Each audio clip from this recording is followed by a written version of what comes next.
Thank God. Welcome. Let me try to share again.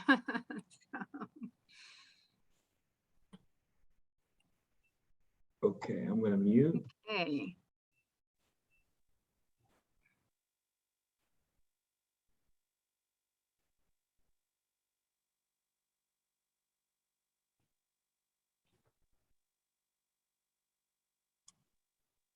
Did we lose her again?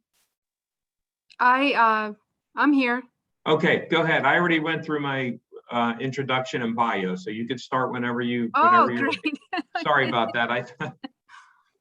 Very good. Hi, everybody. It's so good to be with all of you today virtually, hopefully one day in person. I am so pleased to be with you and to share some of the things that we've been working on and getting feedback from a variety of people, and that's the Pennsylvania Master Plan for Higher Education. It is the conversations that the State Board of Education is leading are gonna take place over the course of the next year.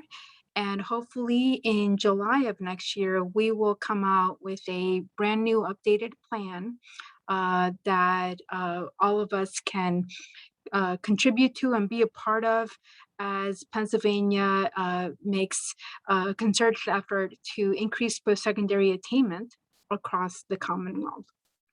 I'm gonna jump right in here and acknowledge the Lumina Foundation for the support it is providing to this process, and you know, we're very grateful for them for this opportunity to engage in, you know, what Pennsylvania is going to be doing you know, across the post-secondary landscape. And I'm going to jump right in to tell you the story of post-secondary attainment in Pennsylvania and draw from some of my prior roles in both at the Lumina Foundation and at the Georgetown University Center on Education and the Workforce, which is where I was most recently before coming to PDE.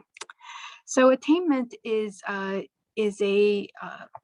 most people don't really know what attainment means, but attainment reflects the educational levels of a state population. And it's a metric that is kind of dynamic and is made up of several components. The first component is basically the number of Pennsylvania high school graduates. This is one group that, you know, hopefully we can get more and more of them enrolling in post-secondary education and to earn the credentials that are increasingly needed in order to enter jobs in the Pennsylvania economy. It's also contributed to by college graduates of our colleges and universities across the Commonwealth. Some of these graduates came to us from outside of Pennsylvania. Hopefully they stay in Pennsylvania and you know, become part of our economy. They also make up part of you know, the educational levels of our state residents. And finally, there's in and out migration. If we have families moving into Pennsylvania with young children who will eventually graduate from our Pennsylvania high schools, in and out migration captures that movement that, you know, every state sees. And so all three of these are factors that make up what the attainment rate of Pennsylvania is, and these numbers are updated yearly.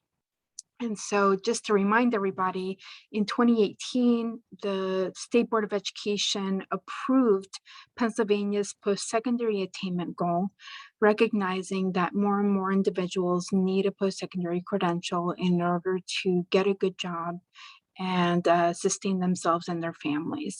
And so the opportunity that updating Pennsylvania's master plan provides to us is to create a roadmap for reaching this goal.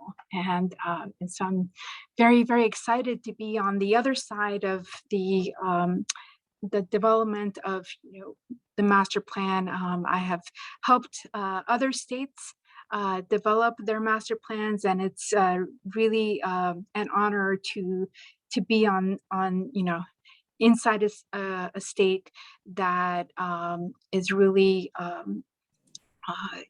something that I've never done before, but for which I have a lot of background and expertise in helping to accomplish in collaboration with all of you in colleges and universities across the Commonwealth. So you might ask, where are we in this national race for attainment? And I want to underscore that this is truly a national race. Pennsylvania is not alone. We have um, uh, struggles and challenges just like every other state in the nation. And all of us in every state need to increase attainment in order to create thriving economies and vibrant communities across the state. And this is our current attainment rate, 50.7%. And the goal is 60% by 2025. You might think that that sounds really, really good, but just hold on to that thought for a moment. This is what our three of our neighboring states' attainment rates are: New York's, Maryland, and New Jersey. And so this, it's a good reminder that we're all at different rates. Every state is challenging itself to increase post-secondary attainment, and within a larger context, DC, Puerto Rico, and 28 other states, including the three featured here, have attainment rates that are higher than Pennsylvania's. And so this is important for us to keep in mind. We have all have borders, and the ability to attract individuals from other states. That's part of what makes some states successful, and we're no different here in the Commonwealth. So we're going to have a little data exploration here, a continuation of what was already begun, and I'm going to begin with a data point. It's a spot, it's a moment in time of enrollment of 18 to 24-year-olds in post-secondary education. The most recent data is from 2019. And here is the extent to which our public high school graduates enroll in post-secondary education. You can see all the differences by race, ethnicity there. We are, every state, even if you have a higher attainment rate, when you break it down by race, ethnicity, no one really looks good in this when it's broken down in this manner. And so, yes, we all have challenges and in increasing post-secondary attainment, but in some states, the attainment rates by race ethnicity are much, much starker than they are in other states. And so this is a wake-up call for us to really improve that high school graduate to post-secondary pipeline. Now, the next data point that I'm using as in juxtaposition is really capturing what prior generations of Pennsylvanians, this is all Pennsylvania specific data that the Lumina Foundation puts together. Most of it comes from the American Community Survey. That's part of the US Department of Labor data set. And so we have to look at enrollment, post-secondary enrollment, and post-secondary attainment together. And so I won't let you wait any longer here. This is what previous generations by race ethnicity attainment rates are. So you can see that uh, the differences between who is currently enrolled in post-secondary institutions and who enjoys the benefits that educational attainment brings uh, based on what prior generations have done. And so here's the main conclusion that I want you all to walk away with us. And we have to improve not just who's enrolling in post-secondary institutions, but we also have to think about that long-term uh, uh, wealth creation that not all families are set up to achieve, and that really is um, uh, part of the charge I have for all of us. I know you're all working really, really hard to make college a reality for many of the students who come through your doors, but we also have to increase the number of individuals who are in this, who are coming through our doors. And the next slide is the last data slide, I believe, that is in addition to the 18 to 24-year-old population, which is, how many of adults, 25 to 64-year-olds, tried to enroll and enrolled in post-secondary education, but for some reason or another did not make it through to the finish line. We have over 1 million Pennsylvanians with some college and no credential.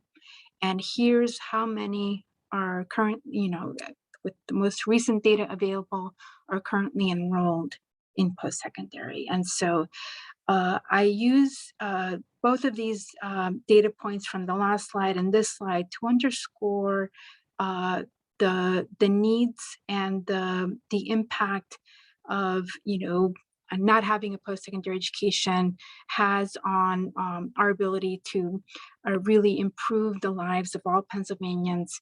And so here are the three really, really big challenges that we're facing together. And the first one is really, really worrying to me. The Western Interstate Commission on Higher Education has for many, many years been producing the knocking at the college door reports. And what we're seeing from that, those updates, is that Pennsylvania up until 2025 is going to see a slight increase in the proportion of public high school graduates. But after 2025, there's going to be a sharp decline that many states in the Northeast are experiencing due to declining birth rates, just other demographic trends that are affecting every state, but are in that decline. Once 2025 begins, we're going to see a decline in white public high school graduates and a dramatic increase in public high school graduates of color. And going back to the enrollment rates into post-secondary by race ethnicity, these are populations that we have not traditionally served well. And there's going to be more of them as Pennsylvania demographic trends, come to the forefront. And so we have to prepare for that eventuality. And part of what I worry about is our ability to really serve a broader swath of Pennsylvanians that, and so part of the master plan is really going to help us identify strategies so that you all can, welcome new students to campus, both young learners and adult learners who have been connected to the workforce, because this third challenge is real. We have an economy, a modern knowledge and service economy, that is highly dependent on individuals with post-secondary credentials, and almost 7 out of 10 jobs in Pennsylvania are going to be requiring one. So uh, moving along, what can we do about this?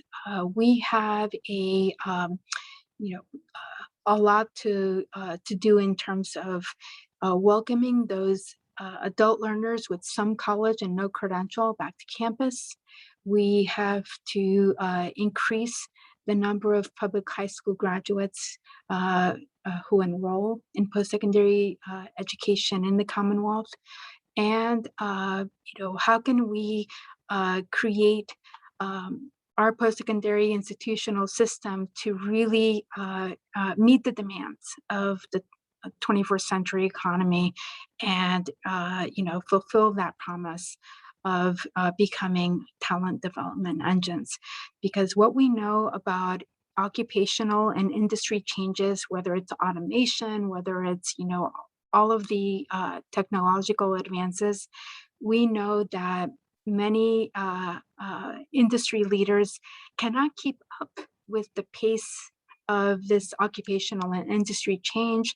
And so there's a really great opportunity for increased partnerships between employers and post-secondary institutions, because post-secondary institutions can and should be nimble to the needs of employers. And before I go any further, I'm a product of a liberal arts education. This is not about shifting institutional missions to really just serve a workforce and talent development function. It's about enhancing what students and learners need to be able to know about their majors, and balancing that out with what they might need to know and be able to do for those jobs that they enter once they complete their post-secondary studies. So these are the 5 strategic priorities that are framing the master plan for higher education. None of these sections have been written yet. That is going to take place over the course of the next year. And the first strategic priority is to increase credential completion. The second one is to erase equity gaps, not just in post-secondary access, but also student progression and student completion by all of those disaggregations. And it's not just race, ethnicity, it's also income, age, gender, and geography. Geography is really, really important because we want our rural communities across the Commonwealth to really be able to equip their residents with what they need in order to create new companies, have entrepreneurs go out to those areas. In this COVID environment, we have to get acclimated to people being able to work from anywhere. And so I want all Pennsylvanian communities to thrive and to grow, both from an educational and an economic perspective. And so geography is really, really important in terms of erasing equity gaps. In those areas where post-secondary deserts exist, this, we have to encourage those individuals, or either bring post-secondary education to them, or have them come to our existing institutions, in other parts of the state, so that we can, really erase equity gaps. Some people want to decrease equity gaps. Some people want to close equity gaps. I want them to be erased. If we're really going to have, prosperity for all Pennsylvanians, that's my goal. And the third strategic priority, moving on to that, is increasing college affordability. There are multiple ways in which we can accomplish that. And after, hope to engage with you on this topic shortly. And the fourth strategic priority is to innovate and redesign post-secondary institutions for today's learners. And last but not least, increasing the transparency on the value of post-secondary credentials. This last strategic priority is really important, not just for state policymakers and college and university leaders, but for students. Back when I was at the Georgetown University Center on Education and the Workforce, we just kept seeing over and over again that the major that you choose is closely tied to the earnings that you will earn 1 year, 5 years, and 10 years out. And I would love to live in a world where all of that information is available to the student before they pick their major, before they apply for financial aid. All of these data points are necessary for learners to take into account as they pursue their career pathways. So what's next? How do I see all of these strategic priorities fitting together? I'm going to just click through these. Pennsylvania cannot increase credential completion unless it both increases college affordability and increases transparency on the value of post-secondary credential in order to erase equity gaps, and all the while innovating and redesigning post-secondary institutions for today's learners. This is how we're going to be able to reach Pennsylvania's attainment goal of 60% by 2025. And all of us have a part to play in making this happen. And you all are the front line to the students coming through your doors. You work with your admissions colleagues to identify, recruit, and bring new students on campus. And this is something that, in order for Pennsylvania to reach the post-secondary attainment goal, we all have to come together and collaborate on how to make that happen. And so I'm so proud and honored to work with you on how we can reach Pennsylvania's attainment goal. And I'm going to jump right in to a conversation with you all on how to increase college affordability. I am going to invite you to either raise your hand or enter into the chat box some of the answers to the first question. What campus level innovations around college affordability are you engaging in that PDE should be aware of? And so I'm going to open it up, and want to thank you for your time today. I really want this to be an engaging conversation, and I'm just here to listen and learn, and to gather, what some of these efforts are that you have already been engaging in, because I know that you've been working on this for a long time. And so any answers to the first question? I cannot see the chat box in this scenario. I'm monitoring for it for you, Okay. Tanya. Thank you, Kim.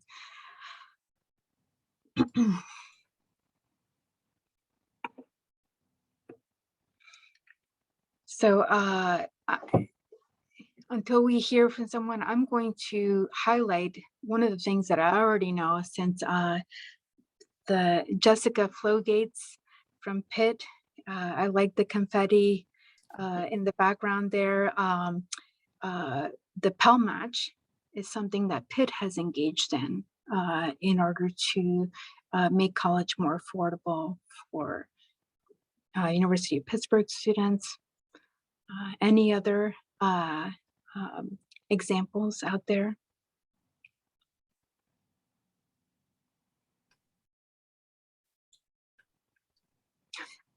I'm going to stop sharing, and I'm going to put these questions in the chat and come back together with all of you. And let's see.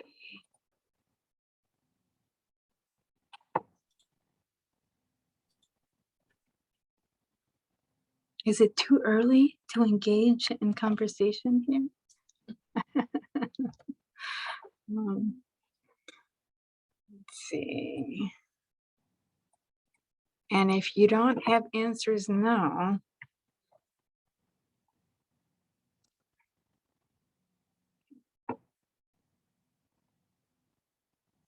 good question, Todd. So some successful strategies are in place in several states like Tennessee, with the Tennessee Adult Reconnect, financial aid for adult learners. That's one external example that I'm aware of.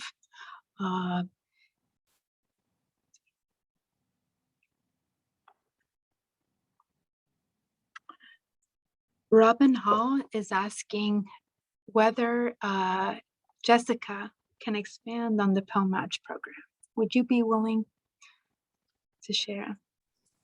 Yeah, and there's actually other people from Pitt who might be better equipped to explain it. I see at least Joni and Brian on my screen. I think Brandy's on the call as well. So any of them could jump in at any time. But yes, I think it's been 2-3 years now that Pitt offers a match to the Pell Grant. So it's sort of self-explanatory. So if a student comes in with a Pell Grant, we match that with institutional dollars. So our Pell recipients essentially have double Pell, which is really, really nice in helping close the gap for them.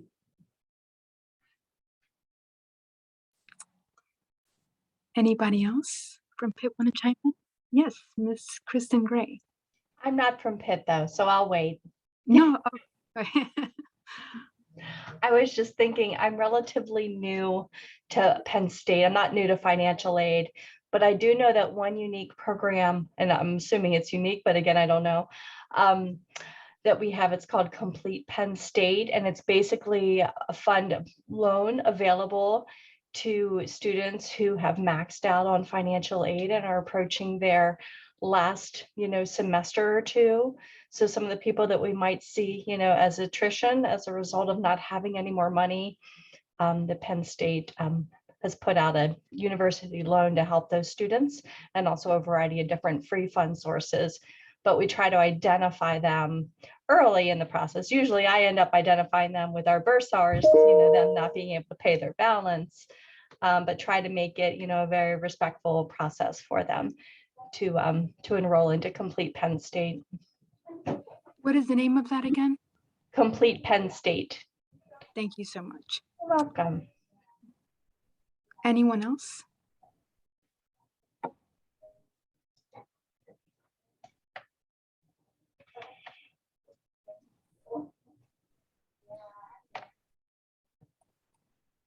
Okay, I'm going to jump on to the next question.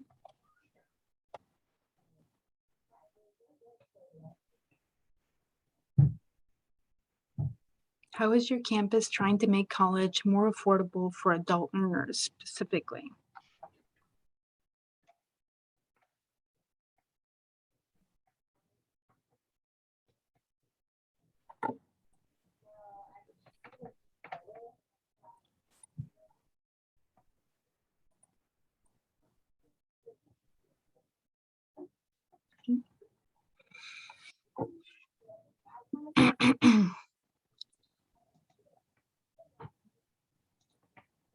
I guess I'll go again. I was hoping somebody else have a chance, but again, because I'm new, I'm, very excited to share some of the things that I've noticed. I've worked in, BTT, I've worked in private sector. So I've seen it, done differently.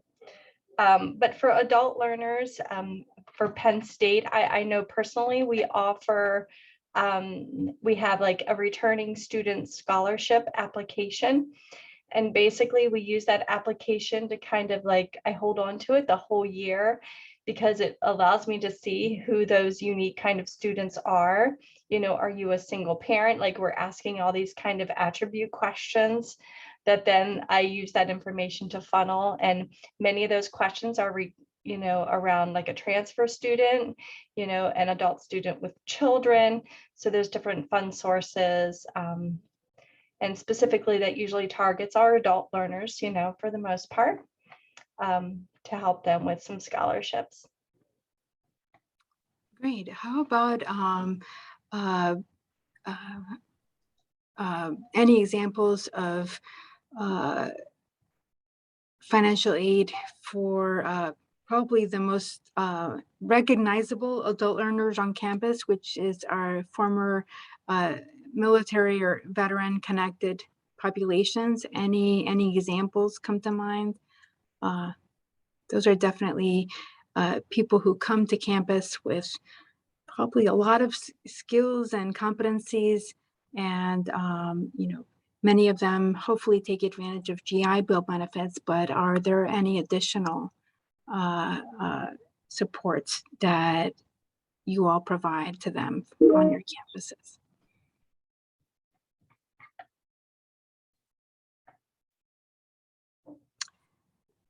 Westchester University's Foundation. Okay, thank you for sharing, Katrina. For adult learners, we really excited to learn about all of these different ways in which you're reaching your students.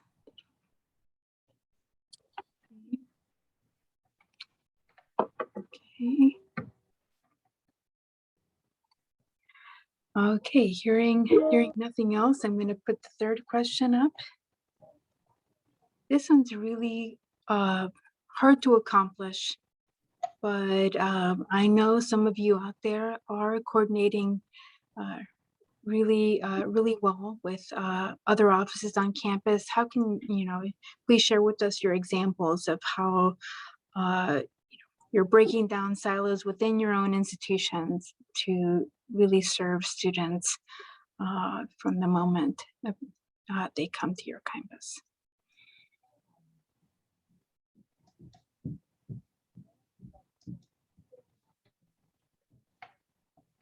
I know some of you have food pantries on campus. I know some of you, there are multiple examples come to mind in terms of increasing that collaboration on campus. I'll say something here. I actually just found out something about our campus in Pittsburgh, the Pittsburgh campus, that I previously did not know, but we apparently have a food assistance program where students can donate their unswiped meal plan. Like, so if they have a meal that they didn't use, so an unswiped meal card, they can donate that. And that's being pulled together. So students who are in need of food, to help sort of, if they have a food security issue, they can apply to this program and get help getting food. So I think there's an application. I don't know the details of it. Like I said, I just kind of realized that we did it. But from my understanding, they can send an application, and there's a way to also say, there's a question on there that says, do you have enough food to make it to the end of the week? And if that student says no, then that's sort of prioritized internally as a high priority request, and they can really push those through. So I know that we have that meal assistance program along with the food pantry emergency assistance funding, which is really nice, just to help with those. There's a lot of research on, just the $100, $200 emergency issues that come up with a car or something like that can really set a student back. And so I know that I've personally learned about a few programs that have really helped with that sort of funding for students and that happens with other offices on our campus. Todd, I see your question there. Nothing immediately comes to mind, but we will look into that. And how about dual enrollment? When I began my higher education policy career in New Mexico, I was tasked with leading the implementation of the dual credit law, and that is one way that you're helping high school students get a head start on their post-secondary journeys. And any examples from those of you on the line? Don't be shy to share about how those types of programs make college more affordable in the long run.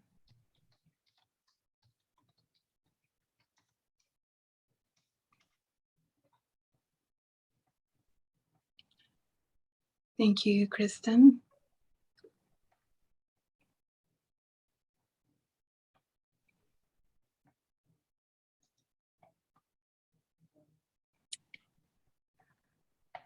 Okay.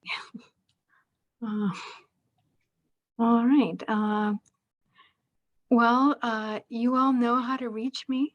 I know that we still have a lot of time left. I'm happy to be available longer. Um, uh, I just saw Brian Bagley unmute himself. Oh, you did. We're going to be done talking, Dr. Garcia. If you haven't sent over your slide deck, I was going to ask you or Kim to please share that so we can share it with the PASFA members. Happily. Thank you so much for the reminder. We will definitely share. There was another example in the chat. Westchester partnering with Delaware County Community College for RN to BSN programs. Yes, that's- that's right. I learned about that from a recent visit, and that is definitely another program that helps people move along in their career pathways. Thank you, Katrina. All right. We will be engaging with more of you as the weeks and months proceed, and bring some of you into the conversations that we're having with the State Board of Education, Council of Higher Education. And thank you so much, George, for inviting me to present here. It's a pleasure to be with all of you. We are hopefully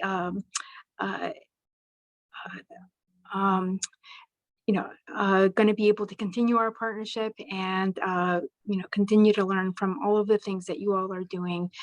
We need Pennsylvania examples, and we are eager to learn about what's going on your campuses. So thank you so much. Thank you, Dr. Garcia. You're always welcome to speak at PASFA anytime. If you definitely need our help or whatever with PASFA, I know the Colleen Kudrow from Penn State will be the next president coming in. So reach out to all of us or the three, and we will bring that up to our committee and so forth. And we will definitely pass that along to the schools if you have anything important and so forth for us to get out. So and you're able, we can get any of that information on our website and to our schools as soon as possible. So we really appreciate your support, and hopefully we'll be able to do this together. Thank you so much, George, and see you all in real life soon. Real soon. Thank you. Bye-bye.